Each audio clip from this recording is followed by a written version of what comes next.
अस्सलाम वालेकुम beautiful people. I hope कि आप सब लोग ठीक होंगे, खैरियत होंगे, अपना बहुत ज़्यादा ख्याल रखे होंगे। आपका रमज़ान करीम बहुत ज़्यादा अच्छा गुजरा होगा। मेरा रमज़ान करीम बहुत ही अच्छा गुजरा है अल्हम्दुलिल्लाह।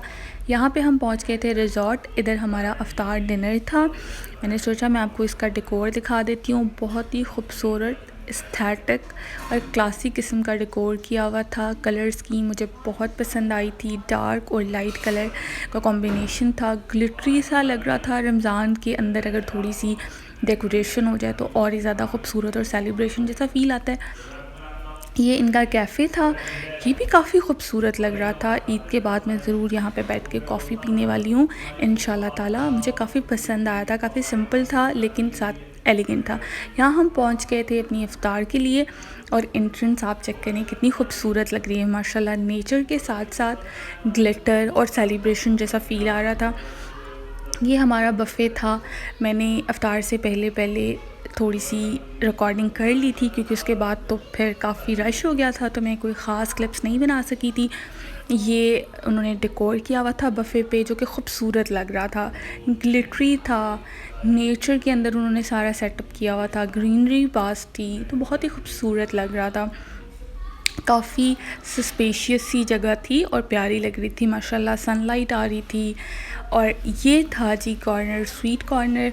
इसके अंदर ट्राइफल्स थे, इसके अंदर काफ़ी किस्म की डिफरेंट स्वीट्स थी, मिठाइयाँ थीं और आई थिंक कस्टर्ड बोलते हैं, कस्टर्ड था। मुझे ज़्यादा पता नहीं है मीठे के बारे में क्योंकि मैं खाती नहीं हूँ, तो इसलिए मुझे स्वीट्स के बारे में ज़्यादा पता होता नहीं है। ये वाइट गुलाब जामुन है, आई थिंक इनको वाइट गुलाब जामुन कहते हैं। और ये बहुत ही कलरफुल किस्म का स्वीट था। जेलीज़ थी और डिफरेंट चीज़ें थी। गुलाब जामुन के बारे में मुझे पता है क्योंकि मुझे थोड़े से पसंद भी हैं, तो ये गुलाब जामुन थे। और साइड पे बन रहे थे जी समोसे, जो कि मुझे काफ़ी अपीलिंग लग रहे थे। साथ साथ बन रहे थे। डिफरेंट समोसास थे, वेज के थे, कीमा वाले थे, चिकन समोसास थे, आलू समोसास थे। तो ये सारे इन्होंने कॉर्नर में रखा हुआ था ओपन एयर, और साथ में ये बना रहे थे। यहाँ पे मैंने अपनी प्लेट बना ली थी इफ्तार से पहले। इसके अंदर मैं वो सारी चीज़ें डाल के ले आई थी जो मुझे पसंद है। यहाँ पे बिरयानी बहुत अच्छी है। अगर आप कभी भी इस रिज़ॉर्ट में जाएँ, इनकी बिरयानी ज़रूर चेक करें क्योंकि इनकी बिरयानी बहुत ज़्यादा मज़े की है। बाकी भी बफ़े काफ़ी अच्छा था, खाने का टेस्ट बहुत अच्छा था, लेकिन बिरयानी जो है वो टॉप ऑफ़ द डिशेस है फॉर मी। मुझे बहुत ज़्यादा पसंद आई थी। अफ्तार और डिनर हमने कर लिया था। हमने बहुत ज़्यादा एंजॉय किया, सबकी कंपनी, सबके साथ डिस्कशन में बहुत ज़्यादा मज़ा आया। फ़ूड तो वैसे बहुत ज़्यादा अच्छा था और रमज़ान की तो अपनी बरकत होती है, उसका फ़ील ही अपना होता है, उसमें वैसे ही अच्छा लगता है। यहाँ पे हमने कैब मंगवा ली थी और हम जा रहे थे वापस। यहाँ पे मैंने स्टार्ट कर दी थी पैकिंग करना क्योंकि आफ्टर 3 मंथ्स में घर जा रही थी और सुपर एक्साइटेड थी घर वालों से मिलने के लिए। मेरे पास टोटल 3 बैग्स थे। एक मेरा हैंड बैग था जिसके अंदर मैंने अपना मेकअप और ये चार्जर और इस तरह की जो भी बहुत इंपॉर्टेंट चीज़ें होती हैं उसका क्लिप मैंने आगे डाला हुआ है, वो रख दी थी। और ये बैग था सूटकेस जिसमें मैंने अपने कपड़े रख लिए थे। मैं बहुत ज़्यादा सामान लेके नहीं जाती हूँ घर, क्योंकि घर में मेरे कपड़े, शूज़, एसेंशियल सारे पड़े हुए होते हैं। मैंने सिर्फ ईद का ड्रेस रखा था और बाकी थोड़े बहुत कपड़े जिनकी मुझे प्रॉबेबली ज़रूरत पड़ सकती है, और मेरे मेजर एसेंशियल जो हैं स्कार्फ़्स, मैचिंग स्कार्फ्स, वो मैंने रख लिए थे। और यहाँ पे मैं करी थी पैकिंग अपना सूट पैक। और मैं कोशिश करती हूँ कि निकलने से एक दिन पहले अपनी जितनी भी चीज़ें मैंने पैक करनी है वो पैक करके मैं रख दूँ। मैं कभी भी 11th आवर पे पैकिंग करने को प्रेफर नहीं करती। और जितनी भी चीज़ें मैंने लेके जानी होती हैं मैं एक लिस्ट बना लेती हूँ, या अपने फ़ोन के नोट्स में डाल देती हूँ, या अगर मेरे पास डायरी या जर्नल अवेलेबल है उस पर लिख लेती हूँ मैंने कौन सी चीज़ें लेके जानी है। और फिर जैसे जैसे मैं वो चीज़ें पैक करती जाती हूँ मैं उनको क्रॉस करती जाती हूँ। इससे आप ज़्यादा ऑर्गेनाइज़ होते हो, आप चीज़ें भूलते नहीं हो और आप सारी चीज़ें इजीली पैक भी कर लेते हो। तो यहाँ पे चल रही थी मेरी पैकिंग। इसके बाद मैंने फिर अपना हैंड बैग बना लिया था। हैंड बैग में भी मैं कोशिश करती हूँ कि जितनी भी चीज़ों की मुझे ज़रूरत पड़ सकती है वो सारी मैं डाल के रख लेती हूँ, ताकि किसी किस्म का भी कोई हैसल ना हो। फिर मेरा सफ़र काफ़ी लंबा होता है तो मैं अफोर्ड नहीं कर सकती कि अगर मैंने कोई अपनी बहुत इंपॉर्टेंट चीज़, स्पेशली चार्जर, फ़ोन या वॉलेट, इस तरह की कोई चीज़ मिस कर दी हो। इसलिए मैं कोशिश करती हूँ कि सारी चीज़ों को पैक कर लूँ।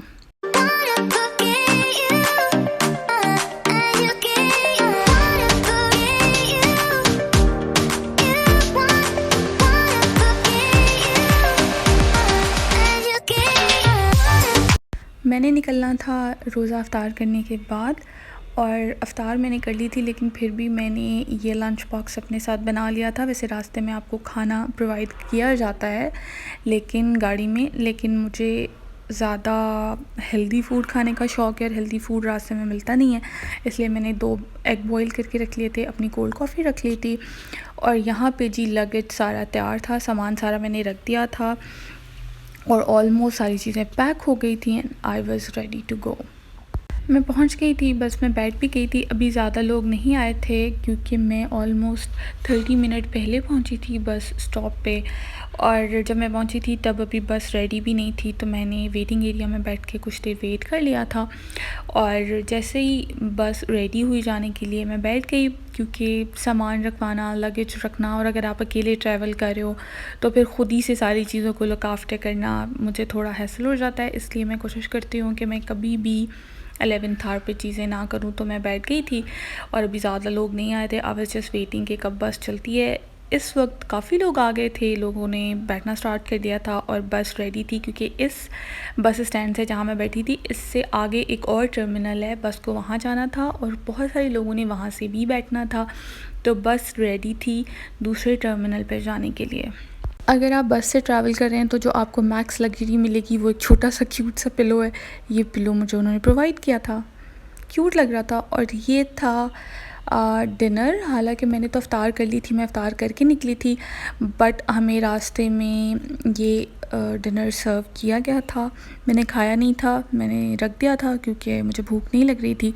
लेकिन जिन लोगों ने खाया उनका रिव्यू था कि पिज़्ज़ा वाज़ फ़ाइन, ठीक था, लेकिन क्योंकि ठंडा हो जाता है तो शायद उस तरह से मज़े का नहीं लग रहा था। लेकिन सफ़र में तो फिर इसी तरह से होता है। सहरी का टाइम हो गया था। जब सहरी का वक्त हुआ तो हम मुल्तान पहुंच चुके थे। रमज़ान हो, सहरी का टाइम हो और सहरी कर रहे हो आप औलिया के शहर में, सूफ़ीज़ की शहर में, तो फिर तो क्या ही बात है। वैसे भी मुल्तान की एक डिफरेंट ही वाइब है, आपको सूफ़ीज़म मुल्तान की हवाओं में महसूस होता है। औलिया का जो एक रंग है वो आपको लोगों में उसकी छाप नज़र आती है। तो मुल्तान एक बहुत ख़ूबसूरत शहर है और जिन लोगों को सूफ़ीज़म से लगाव है वो मुझसे एग्री करेंगे। और अगर आपने मुल्तान विज़िट किया है तो बहुत अच्छी बात है, अगर नहीं किया तो आपको ज़रूर करना चाहिए। मुल्तान बहुत खूबसूरत है, मुल्तान के लोग बहुत ही डाउन टू अर्थ और बहुत ही अच्छे हैं। मेरा पर्सनल फेवरेट है मुल्तान। तो मुल्तान में हमने की सहरी और फिर हमने अपने सफ़र को आगे कंटिन्यू किया। इस वक्त हम पहुंच चुके थे रहीम यार ख़ान। ये बहुत ही खूबसूरत सी शॉप थी जहाँ पे आपको काफ़ी हैंडीक्राफ्ट, ट्रेडिशनल कपड़े, कल्चरल कपड़े मिल रहे थे। तो मैंने सोचा ये क्लिप भी मैं आप लोगों के लिए बना लेती हूँ। ये अजरक है। अजरक तो सिंध की आइडेंटिफिकेशन है माशाल्लाह से, और बहुत ही खूबसूरत डिफरेंट कलर की अजरक की थी। यहाँ पे सोन हलवा भी मिल रहा था। वैसे सोन हलवा मुल्तान का बहुत ज़्यादा अच्छा है, अगर आपने ट्राई नहीं किया तो आपको ज़रूर ट्राई करना चाहिए। बहुत ज़्यादा अच्छा सोन हलवा मुल्तान से मिलता है। मुल्तान से एक और चीज़ भी बहुत अच्छी मिलती है और वो है खुस्सा। जो भी ईस्टर्न वेयर पहनते हैं और उनको खुस्सा पहनना पसंद है मेरी तरह, तो मुल्तान के अंदर आपको अनलिमिटेड वैरायटी खुस्सों की मिल जाती है। आपको फॉर्मल चाहिए, सेमी फॉर्मल चाहिए, आपको कैजुअल चाहिए, हर तरह का खुस्सा आपको अवेलेबल होता है।